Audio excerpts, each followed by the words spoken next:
పసుపు రాసి దాని కుంకుమ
Gele.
అందరూ కూడా ఆయా ఆస్థానంలో కూర్చోవలసిందని ఆదేశిస్తున్నాను.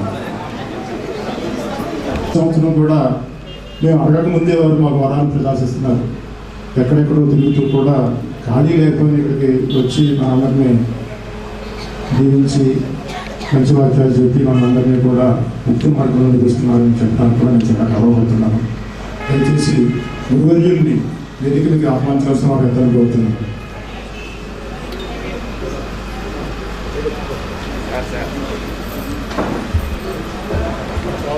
గారు పుష్పమాలతో సత్కరించవలసిందిగా కోరుతున్నాను.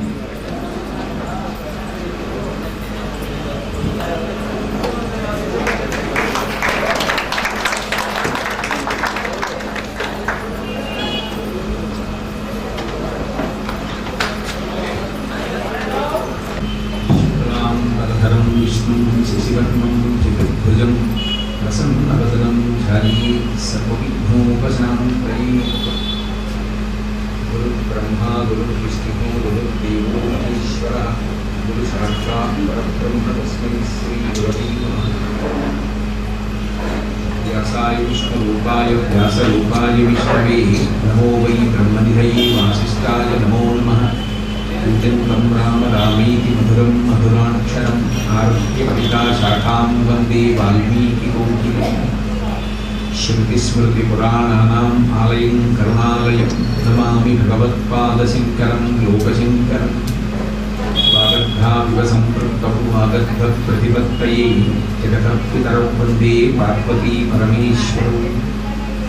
సూక్తిం సమగ్రే పునః స్వయమేవ లక్ష్మీః శ్రీరంగరాజమహిషీమధురైః కటాక్షైః వైదగ్ధ్యపన్నగుణగుంభనగౌరవైర్యాం కండూలకర్ణకుహరాः కవయోధయంతి హైమోర్ధ్వపుండ్రమజహన్ మకుటం సునాసం మందస్మితం మకరకుండలచారుగండం బింబాధరం బహుళదీర్ఘకృపాకటాక్షం శ్రీవేంకటేశముఖమాత్మని సన్నిధత్తాం.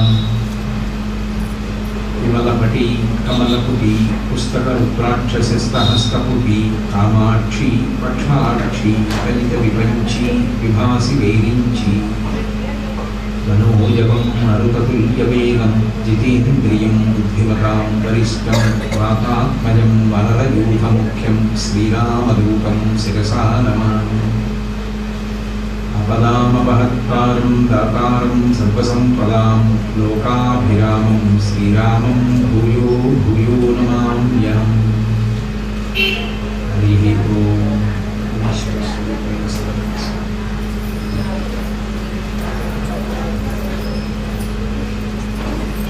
ఈనాడు విఘ్నేశ్వర చతుర్థి. గత కొంతకాలంగా విఘ్నేశ్వర చతుర్థికి అపార్ట్మెంట్లో ప్రసంగం చేయడం అనేటటువంటిది ఒక సంప్రదాయంగా నడుస్తోంది. ఈ మధ్యకాలంలో నేను ఎక్కడికి అపార్ట్మెంట్లకి ఇళ్ళకి వెళ్ళినటువంటి సందర్భాలు లేవు, కానీ ఈశ్వరాజ్ఞ ఇక్కడ ఒక్క చోటికి మాత్రం ప్రతి సంవత్సరం విఘ్నేశ్వర చతుర్థి నాడు తప్పకుండా వచ్చి మనకి శాస్త్రంలో ఉపాసన అని ఒక మాట ఉంటుంది. అసలు ఆ ఉపాసన యందు అంతర్భాగమే ఈ నైమిత్తిక తిథులన్నిటినీ కూడా ఆచరించడం. ఆ ఉపాసన అనేటటువంటి మాట సక్రమంగా అర్థం కానంతకాలం అసలు ఇవన్నీ మనం ఎందుకు చేస్తున్నాము అన్నప్పుడు ఒక్కొక్క స్థాయిలో ఏమవుతుందంటే ఏదో విఘ్నేశ్వర చవితి అందరూ చేస్తున్నారు కాబట్టి మేము చేస్తున్నాం, లేకపోతే విఘ్నం రాకుండా ఉండాలి కాబట్టి చేస్తున్నాం. దేనికి విఘ్నం రాకుండా, ఎందుకు విఘ్నం వస్తే ఏమవుతుంది? విఘ్నం కూడా పరమేశ్వరాజ్ఞ అయినప్పుడు ఆ పని నువ్వు చేయకుండా ఉంటే మంచిది అని ఈశ్వరుడు విఘ్నం కల్పిస్తే, విఘ్నం లేకుండా ఉండాలని అసలు మనం కోరవలసిన అవసరం ఏంటి? విఘ్నము అన్న మాటని మీరు జాగ్రత్తగా అర్థం చేసుకోవాలి. విఘ్నము అన్న మాటకు అర్థం ఏంటంటే కార్యహంతి అని అర్థం. కార్యహంతి అంటే కష్టంతో ఆ కార్యం జరగడం కాదు, అసలు ఆ కార్యం జరగదు. మీరు ఏ ప్రయత్నం చేసినా కూడా, ఇక మీరు ఏది సంకల్పం చేశారో, ఏది చేద్దాం అనుకున్నారో అది జరగకుండా చేస్తే విఘ్నం వచ్చింది అంటారు.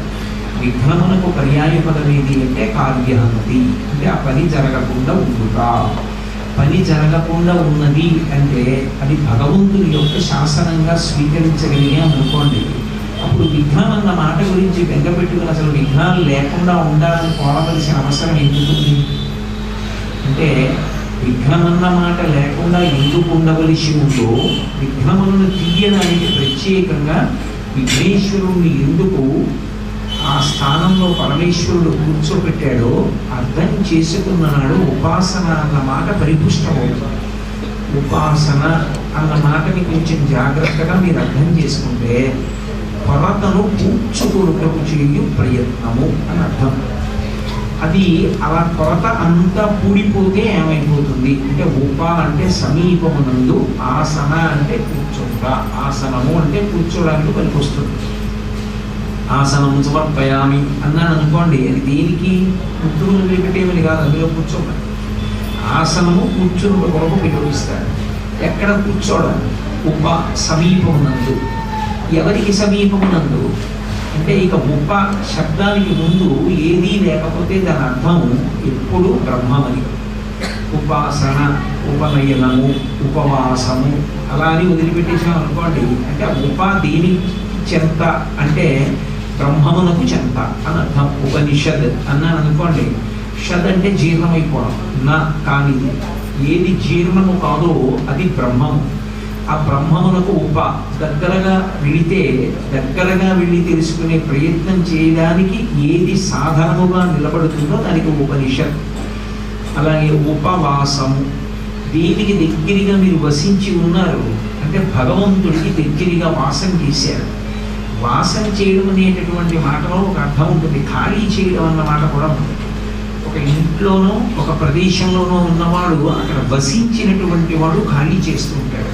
నేను ఇప్పుడు ఇక్కడ వాసం చేసి ఉన్నానంటే ఇక్కడ నేను ఉన్నాను ఇప్పుడు, కానీ నేను ఇక్కడ ఉండను. ఒక గంట తర్వాత గంటన్నర తర్వాత ఈ స్థానాన్ని విడిచిపెట్టేస్తాను. విడిచిపెట్టేసి మళ్ళీ వెళ్ళిపోతాను. ఎక్కడికి వెళ్ళిపోతానంటే ఇంట్లోకి వెళ్తాను. ఇంట్లోకి వెళ్ళిన వాళ్ళు ఓ గదిలో ఉండను. మళ్ళీ అక్కడి నుంచి ఇంకో గదిలోకి వెళ్తాను. అక్కడేదో పడుకుంటాను. మళ్ళీ అక్కడి నుంచి లేస్తాను, ఇంకో చోటుకు వస్తాను. అలా కదులుతూ ఉంటాను. ఉపవాసము అన్న మాటకు అర్థం ఏంటంటే కొంతసేపు కదలకుండా ఈశ్వరుడికి దగ్గరగా ఉండడం. అలా ఉండడానికి అర్థం ఏంటంటే మనసుని దగ్గరగా పెట్టాను అని. మనసుని చేర్చడానికి మిగిలిన వాటిని ఉపకరణాలుగా తీసుకుని ప్రయత్నం చేస్తే ఉపవాసం చేశాడు అంటారు. అంతేకాని కేవలముగా అన్నం ఒక్కటే తినడం మానేశాడు అనుకోండి, దాన్ని శాస్త్రంలో ఉపవాసం అని పిలవదు. కానీ అన్నం తినకుండా ఉపవాసం చేయడం మాత్రం సాధ్యం కాదు.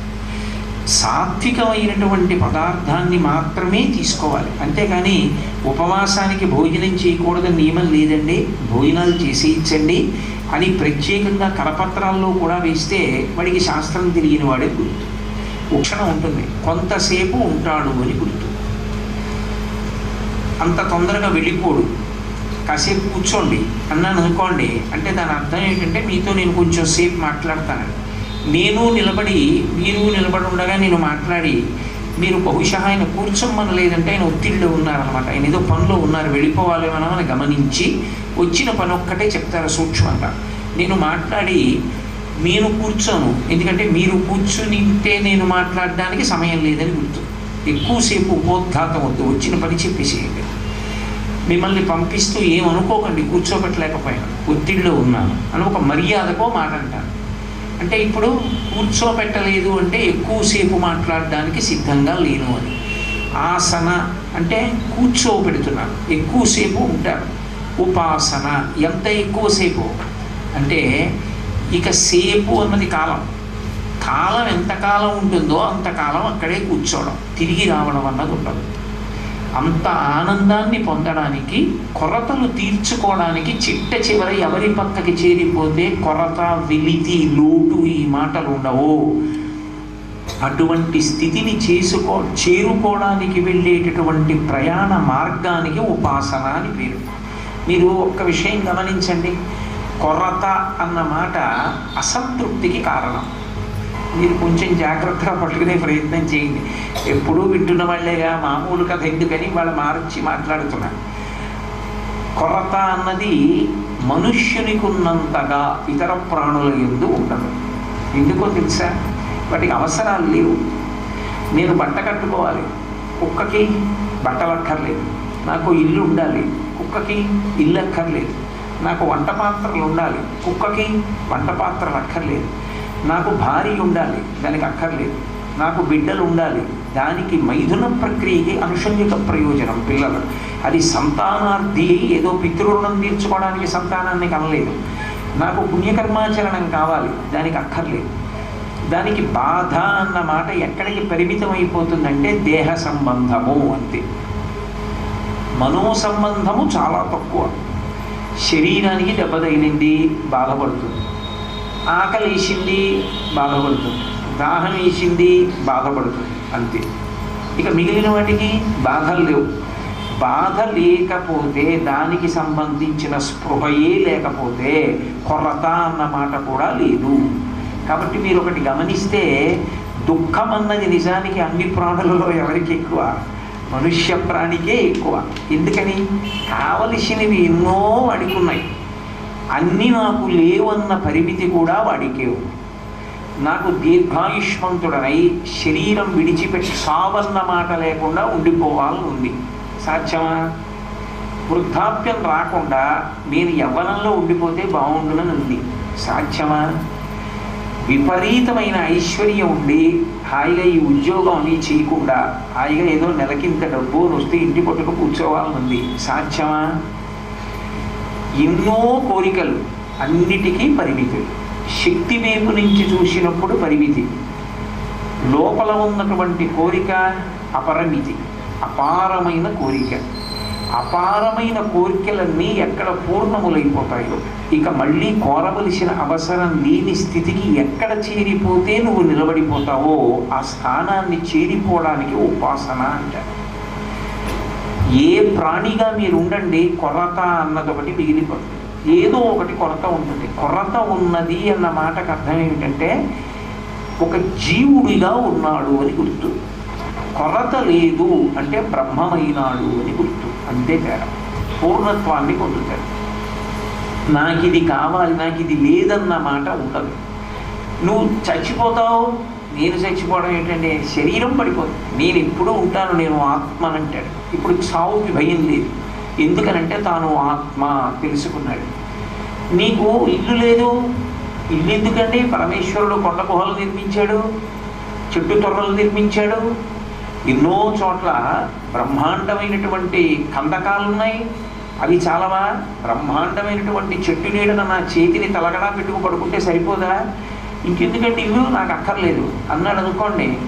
ఆహారం ఏమిటంటే ఏ ఇంటి ముందుకెళ్ళి భవతి భిక్షాంది అంటే వేరు, చెట్లకి కాయలు లేవా పళ్ళు లేవా అన్నాడు అనుకోండి.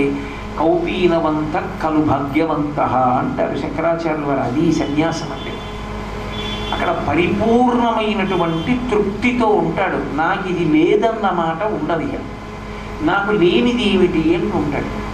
నాకు లేనిది ఏమిటి అన్న స్థితికి చేరిపోవాలి అంటే బలవంతంగా తృప్తి తెచ్చుకుంటే చేరడు. అన్నిటికీ మూలమైనది ఒకటి ఉంటుంది, అది పరబ్రహ్మము. ఆ పరబ్రహ్మము పక్కన కూర్చుండిపోతే అంటే సామీప్యముక్తి అంటారు. ఆయన పక్కకి ఎవరు చేరిపోయాడో వాడికి కొరతన్న మాట లేదు. కొరతన్న మాట లేని వాడు జీవుడిగా ఎందుకుంటాడు? అందుకని ఏ శరీరంలోకి రాడు. అదే చిట్ట చివరి మృత్యువు. అదిగో ఆ స్థితిని చేరుకోవడం కోసమని ప్రయాణం ప్రారంభం చేస్తాడు, సాధన ప్రారంభం చేస్తాడు. అది మనం కోరుకుంటే వచ్చేది కాదు, ఈశ్వరుడు ఇస్తే వచ్చేది. ఈశ్వరుడు కూర్చోమ్మన్నారు. ఈశ్వరుడు కూర్చోమ్మనకుండా మీరు ఎలా కూర్చుంటారు? మా ఇంట్లో కాసేపు కూర్చోవాలి అని మీకు ఉందనుకోండి. మా ఇంట్లో కాసేపు కూర్చోవడం ఉత్తినే వచ్చి కూర్చోవడం కాదు. మీ ఉద్దేశం ఏంటి? నాతో మాట్లాడుతూ కూర్చోవడం. నాతో మాట్లాడుతూ మీరు కూర్చోవడం ఎప్పుడు సంభవం? నేను ఒప్పుకుంటే. నేను ఒప్పుకోలేదనుకోండి, మీరు కూర్చోలేరు. ఒకవేళ మీరు కూర్చున్నా నేను మాట్లాడతాను. నాకు వేరే పని ఉందండి ఏమనుకోకండి, నేను కొంచెం పూజ చేసుకోవాలని వెళ్ళిపోతాను, లేకపోతే నేను ధ్యానం చేసుకోవాలంట, లేకపోతే నేను చదువుకోవాలంట. నేను మీతో కూర్చోవడం ఎప్పుడు సాధ్యం? అన్ని పనులు వదిలేసి వీళ్ళతో కాసేపు మాట్లాడదాం అని నాకు అనిపిస్తుంది. అంటే నాకు మీ యందు ప్రీతి కలిగితే నేను కూర్చుంటాను. అలాగే ఈశ్వరుడు మన పట్ల ప్రీతి వహిస్తే మనని కూర్చోబెట్టుకుంటాడు. ఈశ్వరుడి ప్రీతి పొందడానికి మార్గం ఏమిటి?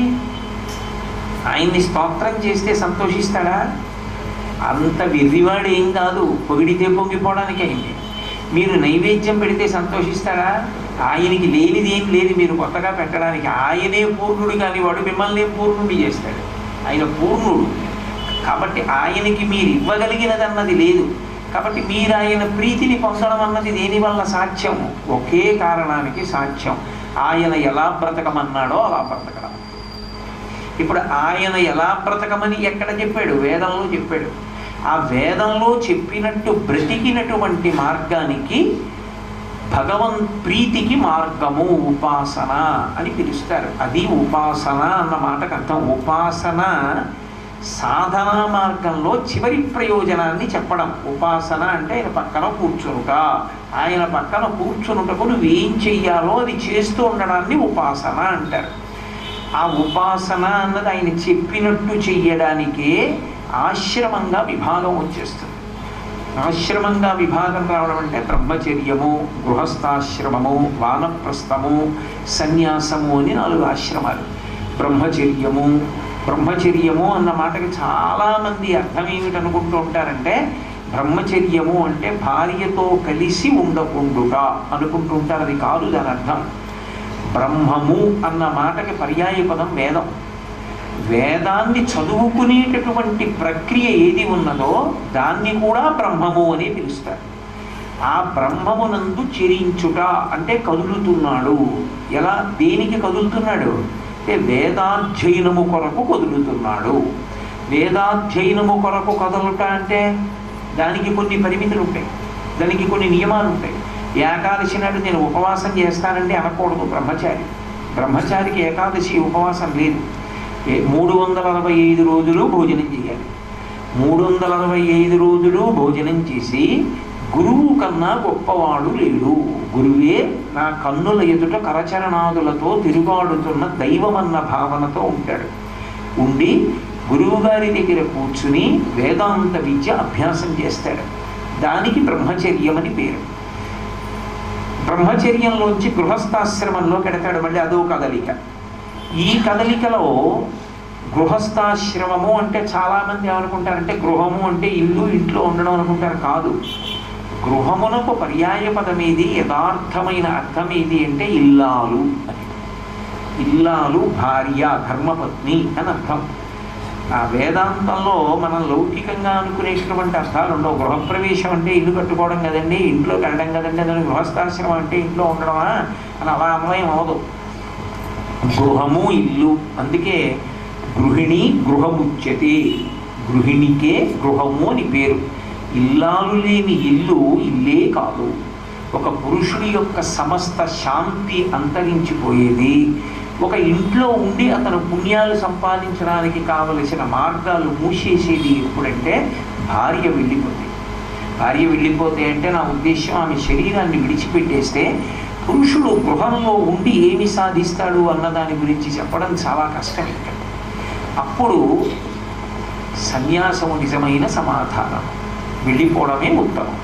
ఎందుకంటే ఆయన శాంతి అంతా కూడా ఎక్కడ ఉంటుంది అంటే భార్య ఎందే ఉంటుంది. ఆమె లేని నాడు అది ఇల్లు కానే కాదు. అది ఆయనకి ఇల్లేది అంటే భార్యయే. ఇల్లాలు లేని నాడు ఇల్లు కాదు. కాబట్టి అటువంటి గృహస్థాశ్రమంలో భార్యతో కలిసి సహజీవనం చేస్తూ గృహస్థాశ్రమ ధర్మాలు పాటిస్తే అది గృహస్థాశ్రమం. వానప్రస్థము అని ఉంటుంది. మనవణ్ణి చూశాడు, ఇక తనకి సంబంధించిన కర్తవ్యాలు అన్నీ పూర్తయిపోయాయి అని గుర్తు. కడుపున కొడుకు వచ్చేసాడు అనుకోండి, అయిపోయిందని గుర్తు. ఇక తను చెయ్యవలసిందన్నది లేదు. ఇక తను చేయవలసింది ఏమైనా ఉంటే ఒక్కటే మిగిలిపోయింది, ఆ జన్మ ప్రయోజనాన్ని సాధించుకోవాలి. ఎందుకని అంటే వేదంలో ఇక నువ్వు ఇది చేసుకో, ఇలా కూర్చో, నువ్వు చేయవలసింది ఇది ఉంది అనడానికి ఏం లేదు. ఇంకా నువ్వు వేదం చదువుకోవాలి, లేదా గురువుగారి దగ్గర చదువుకోవాలి, తర్వాత భార్యని స్వీకరించాలి, గృహస్థాశ్రమంలో ఉండాలి, ఒక కొడుకునో కూతురునో కనాలి. కొడుకు పుట్టాలనుకోండి, ఇప్పుడు నేను ఆ మాట అంటే మళ్ళీ కొంచెం బాధపడే వాళ్ళు ఉండొచ్చు. అందుకని నేను అన్న మాట, అపుత్ర పుత్రినస్సంతు పుత్రినస్సంతు పౌత్రిణ. కూతుళ్ళు ఉన్న వాళ్ళకి కొడుకులు పుట్టాలని నేను కోరుకుంటాను, అప్పుడు కొడుకులు ఉన్న వాళ్ళతో సమానం. కాబట్టి కొడుకుని కనాలి. కొడుకుని కంటే వంశాభివృద్ధిని చూస్తాడు, అది కోరిక. తన వంశంలో తన తర్వాత తన పూజామందిరం ఏమైపోతుంది, సింహాసనం ఏమవుతుంది. ఇక ఆ గోత్రనామాలతో అర్చన చేయడానికి లేదెవ్వరు. ఆ పూజామందిరంలో ఎవరు చేస్తారనడానికి లేరు. సింహాసనం వెళ్ళదు ఎక్కడికి. పరంపరాగత పూజ లేదు. లేదన్న బెంగ లేకుండా అందుకునేవాడు ఉన్నాడు. నా కొడుకున్నాడు, నా కొడుక్కి కొడుకున్నాడు. ఇప్పుడు ఏమైంది, ఇక తను కూర్చోడానికి ఏమీ లేదు. ఇక్కడ కూర్చోడానికి ఏం లేదు. ఇక్కడ కూర్చోడానికంటే కుర్చీలు ఉండవండి అనకండి. తను పీటల మీద కూర్చోవలసిన అవసరం ఏమీ లేదు. ఇంకా తన కూతురికి కన్యాదానం చెయ్యాలి, తను కూర్చోవాలి. తన కూతురికి నామకరణం చెయ్యాలి, తను కూర్చోవాలి. తన కూతురికి ఏదో అక్షరాభ్యాసం చేయించాలి, తను కూర్చోవాలి. తన కొడుక్కి నామకరణం చెయ్యాలి, తను కూర్చోవాలి. తన కొడుక్కి ఉపనయనం చెయ్యాలి, తను కూర్చోవాలి. తన కొడుక్కి స్నాతకం చెయ్యాలి, తను కూర్చోవాలి. స్నాతకం అయిపోయింది, తను ఏం చేయాలి, ఇక తను కూర్చోడానికి ఏం లేదు. నీ చెప్పులు వదిలేశావు, నీ చెప్పులు నీ కొడుకు వేసేసుకున్నాడని గుర్తు. కొడుక్కి స్నాతకం చేసి పీటల నుంచి దిగిపోయాడు తండ్రి అంటే తండ్రి చెప్పులు వదిలేశాడని గుర్తు. ఏ కొడుక్కి, ఆఖరి కొడుక్కి. ఒకడే కొడుకుంటే మరి అదృష్టవంతుడు తొందరగా అయిపోయి ఆ చెప్పులు ఇప్పేశాడు, ఆ చెప్పులు కొడుకు వేసేసుకున్నాడు. అంటే ఇప్పుడు నీకు కర్తవ్యతా దృష్టితో కూర్చోవడానికి ఏమైనా ఉన్నాయా? ఏం లేవు. కూతురికి కొడుకుట్టాడు, కూతురు అల్లుడు కూర్చుని నామకరణం చేసుకుంటారు. మనవరాలకి అక్షరాభ్యాసం చేయాలి, కూతురు అల్లుడు చేసుకుంటారు. కొడుక్కి కొడుకుట్టాడు, కొడుకు కోడలు బాలసారి చేసుకుంటారు. కొడుకు ఇల్లు కొనుక్కున్నాడు, కొడుకు కోడలు గృహప్రవేశం చేసుకుంటారు. పీటల మీద ధర్మపత్నితో కలిసి కూర్చునే అధికారం ఇచ్చేసావు. ఇంకా వాళ్ళిద్దరూ చక్కగా సంతోషంగా వాళ్ళ పుణ్యకర్మాచరణ వాళ్ళు చేసుకుంటారు. నువ్వు ఏ చెప్పులు ఇప్పావో ఆ చెప్పులు వాళ్ళు వేసుకున్నారంత, ఆ మాట చాలు. ఇక నువ్వు అంతకన్నా వివరణ అక్కర్లేదు, మీరు అందరూ అర్థం చేసుకోగలరు. ఇప్పుడు ఆ చెప్పులు వాడు వేసుకుని బయలుదేరాడు. ఇక నీకు కూర్చోడానికి ఏముంది? ఏం లేదు. అంటే దాని అర్థం ఏమిటంటే పీటల మీద కూర్చోవలసిన అవసరం నీకు తీసేశానన్న మాటకు అర్థం నువ్వు యోగక్షేమాలు చూడవలసిన అవసరం లేదు. నీ కొడుకు ప్రాజ్ఞుడయ్యాడు, తన బిడ్డల గురించి చూసుకోగలడు. నీ కూతురు ప్రాజ్ఞురాలైంది, నీ అల్లుడు ఉన్నాడు, వాళ్ళు తమ బిడ్డల్ని చూసుకుంటారు. నువ్వేం చేస్తావు?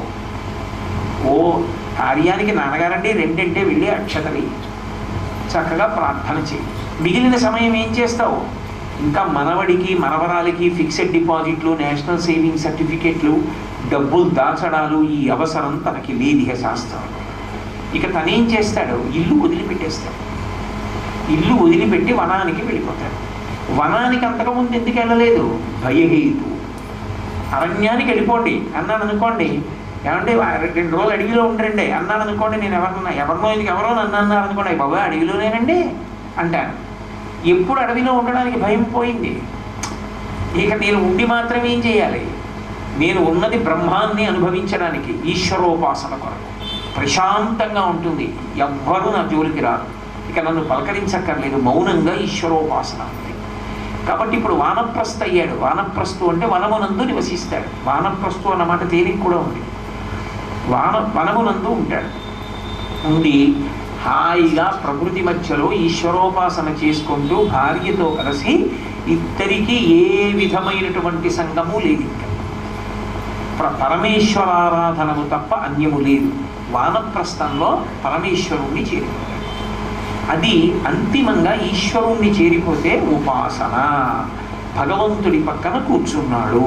ఇందులో అయోమయానికి గురైతే నువ్వు దారి తప్పిపోయావని గుర్తు. గృహస్థాశ్రమంలో ఉండి కొడుకు చిన్నవాడు, కూతురు చిన్నది.